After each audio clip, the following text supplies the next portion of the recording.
jungle in game 3. So it's going to maybe be a bit harder for Karaoke to find that early pressure through the ganks or maybe catching Red Canids unawares, but we know that he is so confident, so comfortable on this pick. I don't doubt he's got something special up his sleeve for us right here because, you know, he's pulling out game 4. They just don't want to go to game 5, you know? Let's just sew this up now. Let's not add any more question marks to this. Let's not push it to Silver Scrapes. They want to sew up their 3rd championship right now versus the Canids. Yeah, and I just feel like this goes to a game 5. You know, maybe Red pull it out here, right? These guys are veterans, they're experienced. Titan, Jojo, Aegis, all these guys, even Guigo. You know, they've been here before. Not to say that Pain Gaming hasn't, right? They definitely have Trigo there. They've got the experience ready as we see some dancing and 5-point defenses on both sides of these teams. It could spell disaster if it goes to game 5 for Pain Gaming. That's all I'm gonna say. Yeah, Red, I think, do have a bit of an X factor to them. Yes, it took them 5 games to beat Liberty, but they beat Liberty, you know? They do have that synergy that is built from keeping a roster together. They've got so much experience playing together in this high-pressure scenario, whereas Pain Gaming, the individual members do have a lot of experience, but together as a unit, they're mostly fresh coming into this split, so they might need a little bit more time. That said, they are looking pretty on point so far in this playoffs, coming through the winner's side, looking very good doing it, and Wiser and Karaoke getting this kicked off nice and early with an aggressive play onto Grevthar. Yeah, they're trying to abuse the early game of Hecarim, his level 1, whereas Xin is just going to have more to do. And are we going to get a 3v3 skirmish right now? Wiser had to blow the ghost. Well, he's just taking a lot of damage. Guigo and Grevthar firing it back onto the Keto. Wiser slides back in, and I think Karaoke got that first one, but look, he's going very low on Wiser. If Red can sew up a kill here, this will completely negate the play. And it's a first blood for Grevthar. Karaoke, he gets a wolf, but he loses life. RMC, this is your Pain Gaming? This is the Pain champion? Gaming? This is your champion? The one that they invade level 1 3-man into Ari, Hecarim, and just die. Karaoke super far behind as bot lane Trigo and damage. Yeah, they've got level 1 still. The heal actually dropped by Trigo just to get him in range further. The aggressive use of the summoner as Teton does not have the heal, only the cleanse. There's level 2 for damage in Trigo as well, but they have taken control. Oh, it does. Oh, wait. Wiser just gets a solo kill. Okay, He's got a flash. Gotta respect that. Guigo, unfortunately, took a little bit too much time to get back to lane. Didn't hit level 2 in time. This is so close, right? Now Guigo has the HP, has the... Okay. Ooh, still has the HP lead. I can feel the solo kill coming, dude. We were calling for it. We're manifesting it in game 2 or game 3. I can feel it coming, man. It's gonna happen. Yeah, seriously. I mean, Guigo and Wiser, we thought this was going to be a stomp from Wiser, and yeah, he has done more damage effectively as damage in Trigo. Oh, they're setting up something sneaky, Trajan, and I don't like it. Oh, whoa! Whoa, Jute doesn't even care. He smells it, goes straight for the Krugs, and now it's just kind of wasted time there. They'll use the vision to spot them out, so they know he's definitely around there, but he will not fall into the trap, does Aegis. As now Guigo is, once again, you know, the longer the trades go, the happier Gwen is. Yeah, it's got the Conqueror procs going, gets the snip going, and Guigo is still level 2, unfortunately. TPs were burned by both top laners here. Guigo was both of them really only went back to get a refillable potion. That's literally, they went back, and they both went, you know what, we need more HP. We're gonna back here. Guigo. It's a nice knock-up onto Wiser. I think he takes a tower shot as well, and there's the clap through from the Brittle proc, and Howl of Mist will do nothing to assuage that one, and if Guigo can pick up all of these minions, or most of them, he's going to end up basically even on CS as well. So dealing with this one pretty well. The Ornn has been kept out of his hands all series long. Maybe we'll see why in this game 4. And Karaoke is just so far behind. You look at it right now. Aegis is level 4, 2 is level 3, but these camps are level 1, I'm pretty sure, on the side of Karaoke. Raptor's level 1. Red buff has not been taken. It's still level 1, while Hecarim is rotating his camps. He's going to get the back off, too. His camps are going to come up faster. He is ahead in the EXP and gold right now, and I really don't know what they were thinking with that level 1 invade, because that just set them so far behind. Everything that Karaoke had going for them, everything that Pain Gaming had going for them, kind of just falls out the water now with this Xin Zhao pick. It is a very bold early play. Really just, you know, you're trying to destabilize them, and they'll never see this one coming, and they're like, okay, well, we'll just kill you. You know, they didn't need to plan that one. They're just stronger at level 1, I guess. So they just deal with it pretty well. And now Pain has it on the back foot. We've seen that this jungle matchup, in the early game at least, where both of these junglers, we sold them as spearheads, as vanguards of the early game. They're the driving force of their teams early on. And I think that Aegis, you know, by and large, has been getting the better of Karaoke way more often than not. Even in the last game they lost, Aegis really did navigate it better. Aegis on paper, like I said, is the better jungler, right? I think Yeah. Carioca is limited. He does really well in what he's good at, but he can only execute in those aspects, right? Whereas Aegis is more of a, I would say, a well-rounded jungler. He can adapt accordingly. He has the Jarvan pick, the Hecarim pick, even the Viego pick, which unfortunately didn't go his way, even though he got a really good early lead. Yeah, he's been doing better than Carioca on paper. It's just Red as a whole may have let him down a little bit. Yeah, I mean, it is the Teton show, and sometimes Teton cannot be the one-man carry that they needed him to be at times. You know, Guigo really not able to have so much impact right now. As Red take control of this bot side, we haven't seen another early dragon. They might head over to it now, as they can see Trigo on the recall. This is the first early dragon, I believe, being taken from Red, right? Every single game so far, Pain Gaming has taken the dragon with Trigo and Damage having the bot lane push, but now because Carioca's so behind, he's got to farm his top camps and his bottom camps. His top camps are delayed. He just can't come to this. He cannot simply come to this. It's level 5 to level 4. He's got to start catching up because he has such a delayed start from that invade. It's just a crescendo of effects right now. Yeah, I mean, Red Canids, they love it when they can just stabilize their lanes and keep them farming up and hit the mid game for a team fight. They're not necessarily looking for that early game win. We did say that it might be nice for them to get that because they are going to suffer in the scaling war as this goes on, going up against the Corki and the Jinx. But, you know, not losing is better than losing, so we're happy enough. Yeah, keeping it even is better than going down 1 to 2k gold lead, right? It's gonna be, what can Aegis do with the lead he's gotten? What can Titan do with the lane that's been stabilized on this affiliate, right? Has the cleanse in hand as well. Really good into Leona. It's just, can he navigate these fights? He's gonna have to go for the Gale Force. It's gonna give him a little bit more mobility, but can he imitate Trigo, right? Essentially. Oh, he's gotten engaged on by Damage, and there's the Zap following up with the Chompers. Titan is going to escape from that without needing to burn the Summoners, though. There's the knockup with the Grand Entrance. Damage takes a fair old chunk of trade back, and we've seen Trigo and Damage win this one out before, but they're not quite there yet. Yeah, not getting the 2v2 that they usually look to get onto T10 and JoJo here, and Aphelios, he's not going to get the plates, right? Like, Trigo's not going to roam up for that first Herald, right? So he's gonna probably look to just keep Trigo in lane, and Trigo's going to look to keep Titan in lane, and they're not going to really go for that 5-man Herald that Red usually likes to go for. And I don't know if I'd be comfortable giving Jinx 4 turret plates. Oh, the engage force the flash out of Trigo. Nifty little move, catching Damage, clearing the ward out. Trigo with no mana, no flash. It's getting risky down there. Yeah, and he has, like you said, no flash ready. JoJo still has the flash ignite up. This could be a flash W angle. Aegis pops the pink ward down onto Rift Herald here. They know it's being taken, but they also know that Carioca's on the bot side. Got the classic red Canids Herald up in this top side here. Guigo and Griptha on the rotation. Dinkedo spots it out, but there's no Karaoke, nothing to do. Titan actually drops the Moonlight Vigil onto Trigo just to knock down the HP a little bit, keep themselves in control of the lane as JoJo's going to get caught out by the Zenith Blade from Damage. Rakana's a slippery customer, is going to W over that wall. Did get hit by the Wind Becomes Lightning though, and Karaoke can follow him on the chase. It might have to be a flash burn from JoJo. Karaoke following with the Crescent Guard, takes the kill through the jungle. Now Titan's got to step back. Yeah, and that's just JoJo trying to look to see what's happening in his side of the jungle, right? Herald being taken, you don't see any side of Carioca. Carioca's just trading the Raptors away, ends up getting a kill, but... They're looking for the follow-up onto Weiser, pushes him away from the tower. The knock-up chains coming through, and the Onslaught of Shadows will seal the deal for Aegis. Guigo not even close, baby, and they'll crash the wave. Crash the wave. The amount of CC that just comes out, it doesn't matter if you have Hollowed Mist. Also, there's the Rift Herald coming into play. Do you want to pop this still for your tank on Guigo? Do you want to give him all this gold? Is it that important for you? I don't think so. I think you save it. You go down bot lane. You use it maybe mid lane for Grefthar. I think funneling those resources into Guigo is not the play.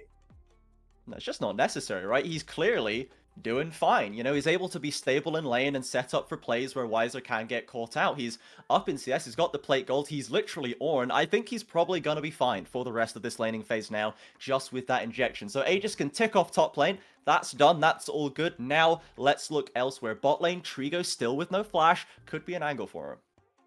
Ooh, Joe and T-Tan looking to roam up. They've done this twice now, right? Once in the last game, and then once doing it again here. They have the push, and I really like that both of these bot laners have been doing that, right? Or both of these bot lanes. The moment they see the push into the turret, instead of possibly getting a cheater recall or getting for another item, they just walk mid, both of them, maybe hopefully getting a kill or getting a counter gank and just turning the game on its head.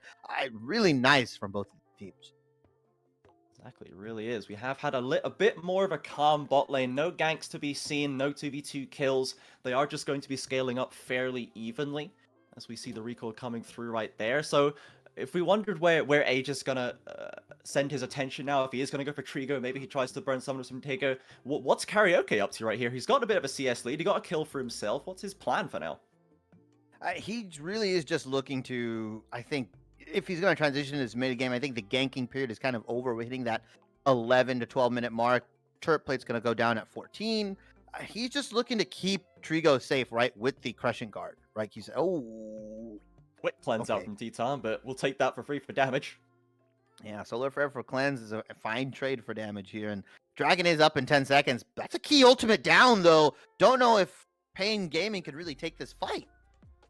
Yeah, and without the Hecarim ult to get on top of Titan, they kind of need Karaoke to find an angle or Weiser to find a flank, maybe a package play from Dinkato. He does have the package ready. The Corki package, always a huge factor around these objective fights, but Red are taking early control of this river. Karaoke waiting in the back pocket, maybe waiting for an over-aggressive play from the Canids, but Aegis just returns to start up the objective.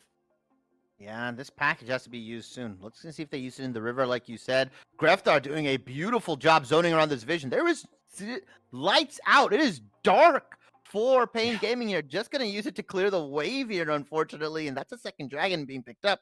12 minutes in. Ocean Soul is on the menu. That's going to be a 22-minute soul, potentially, if Red can pick up the third and fourth dragon.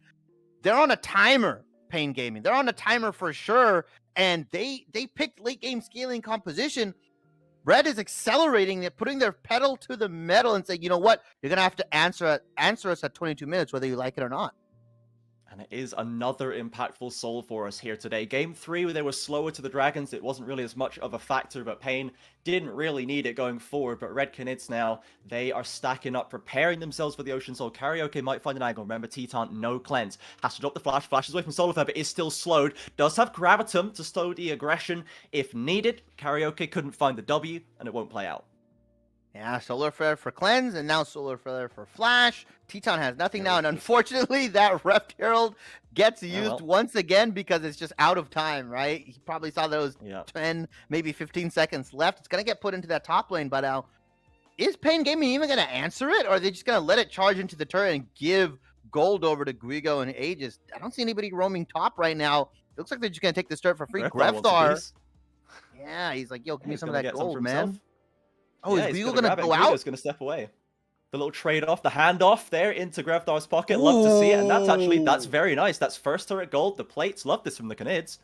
That's a mega brain play if I've ever seen one. Really smart, the calm on that. Greftar saying, give me the gold, give me the local gold. Guigo, get out of here. You don't need it. You're a tank. You're Ornn. Really smart. Place. Learn your place. Okay, well, I see how you feel about that. Pick up my leftovers in mid lane. Pretty much that's what's happened here, but I just look at the gold lead right now. Red has naturally accumulated a 2k gold lead so far. That's just through proper map movement, good objective control, and just really funneling gold onto the right targets. Yeah, it's great play from the Canids. They've gotten themselves this early gold lead. So if we haven't seen this much from them, this is what we wanted them to have, but we've got to see them do something with it. Aegis is only 1-0-1, hasn't found too much of the aggressive ult plays, does have it ready, off cooldown to go. I think he's about to go and pick up that Triforce. There it is. A big item spike for the Hecarim. And now I want to see them get aggressive. I want to see them get active with it. Do not let Pain get to those 2 item spikes for free. And it looks like Aegis is trending towards, again, for that one-shot Hecarim build, right? And it'll have a lot of value here, especially if he goes Frozen Heart, because you have Jinx, Corki, and Gwen, and even the Xin Zhao all really auto attack based champions in that essence. Although Corki, you can say he's more of a caster, it still has so much value. So I really like Aegis adaptation. And now the TP coming in. Oh, looking to punish the extension from Karaoke. Guigo's there with Aegis. A nice Crescent Guard knocks them back, but an Onslaught of Shadows will keep him locked up. The Crescent Guard stops the damage coming through, and Guigo now left on the front line. Down goes Karaoke, and Guigo is traded back, but look at the damage going onto both sides. Titan, still with the Crescendum Severum, can heal it up if it extends, but both sides will call the fight off. Just a 1-for-1. Don't know if I agree with the Hecarim ultimate there. I think the fact that they committed TP, unfortunately, Guigo was like, oh, we have to engage on somebody and kill him. But Karaoke has Crescent Guard. He's got Flash. He can stall out for a very long time. And if that fight goes a little bit longer, the triple damage coming out from Pain Gaming just wins that. Look at that beautiful fight. Pain Gaming, they play it as well as they can. Trigo going undisturbed in the backline here. Guigo was unable to get the ultimate off as well. Titan positioning as close as he can. Greftar weaving in and out with the ultimate. Ahri just doesn't do enough damage at this point, and they cannot get the resets going. Yeah, this is not the mysteriously high damage Ahri for Greftar in Game 3, unfortunately. They're just going to break apart with the 1 kill apiece. Red, they will stay ahead, but they did drop the TP, as you mentioned. Why is this still far on cooldown? Being Kato, the only TP actually available right now. Likely going to be holding that one. Going to go back for the package pretty soon for this next dragon, as Red will continue their complete control over the heralds. I think they've actually got every single herald this series. Every single herald they've got. Oh, no. So one got stolen away actually from Pain Gaming. Karaoke took it. True. But they've gotten every single objective this game, right? 2 dragons, 2 heralds, first turret in the top lane. This is just a different Red coming out in Game 4. Yeah, it's a lot more proactive. It's a lot more controlled over the map, for sure. And now, with the next Dragon fight coming up, we're going to see them get a chance to leverage that team fighting that is the one consistent thing we know Red loves to do. They've got needlessly large rods stacking up on Ahri, more armor and defensiveness for the tank engagers, as Trigo is at least going to be gifted that bot lane tower as usual. Pain with all the control over that bot side right now. Yeah, and Trigo, once again, put into position to carry. They're funneling the gold onto him and saying, you know what, just do your job. We'll see what we can do. Zone them out as much as you can. And if you get resets, then Pain Gaming can win the fights. It is still a 1k gold lead for Red Canids here. They're walking their way down into the dragon. Package is available, but Pain Gaming is split. Oh, looking for Trigo. The Gale Force will keep him alive and damages the Sacrificial Lamb. He's going to be taken down without too much fired back, but watch for the package for Dinkedo. Red know this one. They see the rockets. They are scared of them. They'll take the long way around. Yeah, damage gets picked off here, but now Red can just reassess, reposition, and walk into this dragon once again, and they've lost their primary engage. Pain Gaming, what do they have without Solar Flare? They are nothing, Trajan.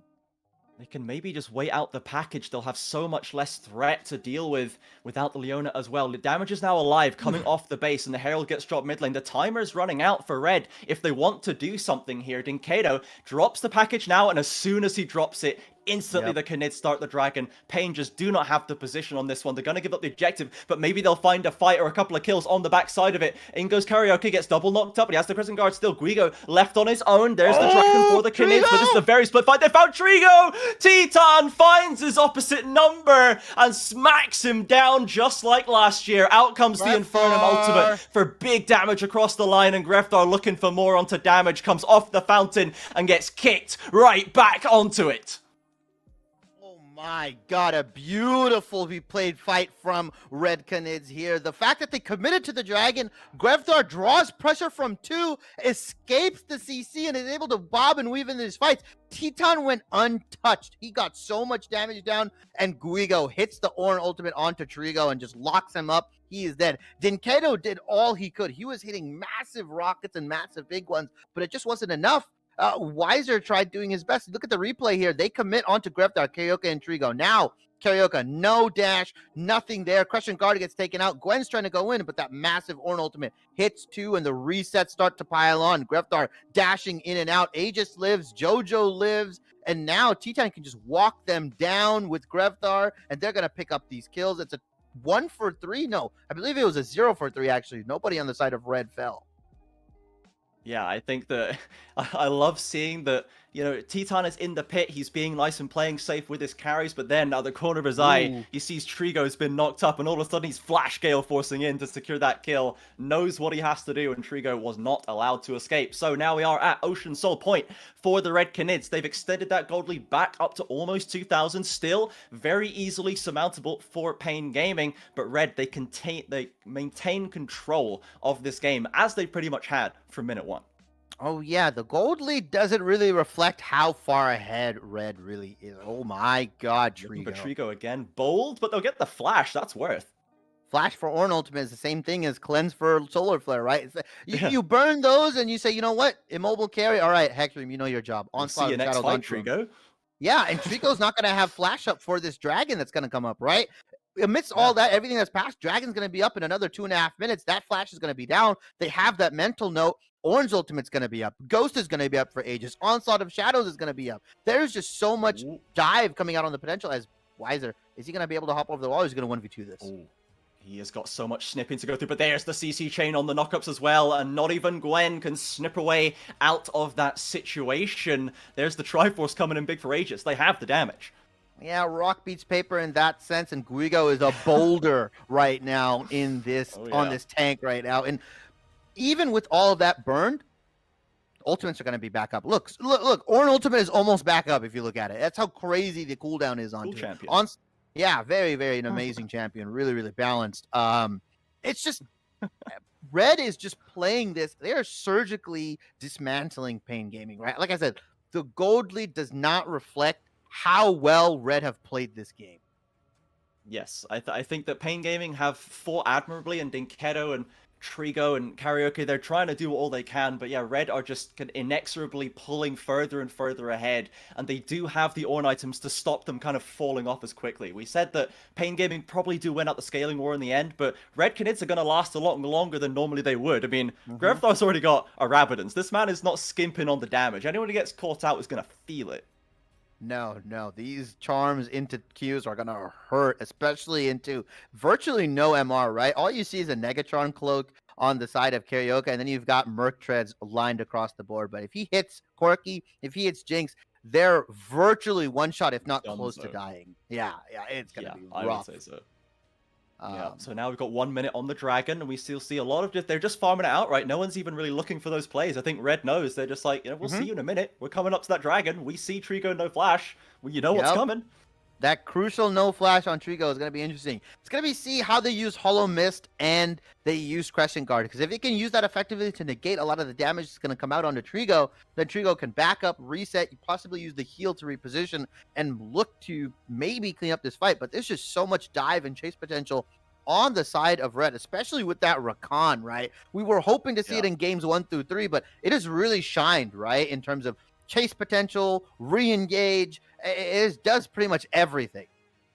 Yeah, I really love the Rakan for these engage-heavy supports. As you say, it just does everything, and it's got so much range on it, even without the Xayah for the added bonus. Red now taking control of that river. They know how important this soul could be. This could be what drags them through into that late game. If it goes longer, they will have such a strong advantage as it's about to hit the rift. Guigo just finishes Force of Nature just in time, and Jojo's already found the engage onto Karaoke with the fear. He's getting bouncy housed, and Grevthar with the damage. Wastes no time picking up. Wiser on the front line. No big damage. Actually, Aegis drops so below, and Titan takes so much from the Death Rocket, but Guigo holding down the front line. Double knock up on the carries, and Dinkedo drops the package to survive. But oh my god, what is happening? Pain Gaming! They've taken down so many members of Canids, but they've got HP. Grevthar with the flash, but he's traded. Titan's healed his way up. Aegis is low. Look at the Rockets. Can they get the soul? Aegis has no smite, but he finds the Dragon and will take down Wiser. Dinkedo with it all to do in the 1 versus 2, but the damage is already done. The soul is taken, and Titan sharking waiting in the brush for him. Will lock him down with the gravitum. Can't finish the kill, but gives him a thumbs up and walks away. That was a nail biter of a fight, and everything happened between that 3K gold lead ahead. You just look how this fight started. Everything in the kitchen sink gets thrown at Karaoke. No jungler, no problem. Pain Gaming willing to take this fight in. Wiser doing as much damage as he can. Jinx ultimate comes out. Double 80 carry composition is looking like it can chew through Guigo, but he gets the double knockup, allows Titan to just position. Gale forces forward, like you said, Trajan, and in the meantime, everything happening, Aegis is just casually taking the Ocean Soul. Greftar flashes in, trades 1-for-1. He said, my life is not worth anything more than yours, Trigo. And Titan and Aegis play this fight immensely well. No smite, and they still get the Ocean Soul. Jinkato still is a force to be reckoned with. That's so crazy. Going for the finish against the Corki who could just rocket it. Like, Yeah. that's confidence from Aegis. And what can I say? It works out. So they've got the Ocean Soul now ready. And look at the confidence they have. Greftar not hesitating to find out Wiser there. There's a lot of paying members in the back pocket. And Jojo has to get out of here. But remember the Ocean Soul healing. Wiser will be taken down. And Guigo with a perfect call of the Forge God once again nails the carries to the wall. It's 5 dead for none for the Canids. We gotta rename it to Call of the Gui God here. That was a beautiful Ornn ultimate. Titan and company are gonna get the Baron. They're gonna look to push in. They're gonna reset and then hopefully end the game. This 1 to 2K gold lead has ballooned 3K, now 6K, potentially 8K now, and Red have this game in the bag. It is gonna go to a 5-game series. Hopefully, I don't bite my words. Red Canids, you did not need the Jinx this whole time. The key was the Hecarim and the Ornn. Such a powerful frontline. Guigo finding the perfect knockups time after time, and now they've got it all on their side. They just got to break the base. Red Canids, all you've got to do is not mess up. Can they do it? All you gotta do is just not die and lose 4 different team fights in a row. Don't frontline for like 5 minutes, and we'll be good. Yeah, we'll be fine as Guigo looking to even just bully Carioca off of his jungle. Level 16 to level 12. Man, at least let the guy have some scraps. Come on, Guigo. Yeah, the fabled Xin Zhao 1-5-1 for Karaoke. He this time was the target. You know, Wiser has been the target before. Trigo's been the target before. Now it's Karaoke getting the world dumped on his head and has really not been able to make anything happen this game. Yeah, it's really unfortunate. I think that it was all. I think it really, like I said, cascaded from that level 1 engage. When you're engaged, when you're on an early game jungler like that, and now you have put on the back foot, you aren't allowed to farm. You have to be proactive, and the lanes are just playing super well. I mean, Aegis got a free early game, pretty much. Like it was just. I don't think that level 1 invade happens ever again. Like that never happens again. I'd say it was like the flap of a butterfly's wings that started the effect, but it's more like hitting it with a brick, because now they've found their way onto Greftar, but instantly, look, he just slides out of the way, no problem, and they lock up Karaoke. He's isolated once again. Greftar finds the killing spree to punish the aggression. Bot tower's already fallen. They've still got the Baron buff. They've got waves crashing in. Red looks so comfortable here. They're going to look to maybe end this game through the bot lane. That's 2 super minions Baroned up. They can just fire away. Titan throws the Moonlight Vigil, and this tower is going down quick. Yeah, one is gonna fall. There's no package for Jinkato. Trigo standing so far back, and Wiser now the target being aggressed on, but the Hallowed Mist will keep him alive for now. There goes the quickness, locking him up as it falls off. Look for Titan, look for Greftar. If Red can keep their carries alive, I don't think there's a way Pain get out of this one. Ooh, Pain's looking to stall it out. Potentially Red can look to reset. Jojo's super low, Aegis is super low, but the Ocean Soul healing is coming out once again. That tower is going down quickly. It's a 5v5 for the base. Does Red want to flip it here? Do they want to say, end the game now? Your mental is destroyed, or do they want to reset with all the gold they have in their pockets? It might be a little too heavy for them to carry. Wiser on the flank. They'll spot him out here. Guigo pulls the engage trigger. Once again finds the carries of Pain, but Wiser's on the backside. Titan, though, he's got the perfect guns, and Wiser evaporates. Down goes damage. Red Canids with nothing left to stop them from pushing this game to 5 series. How could it go any different? It couldn't go any differently. I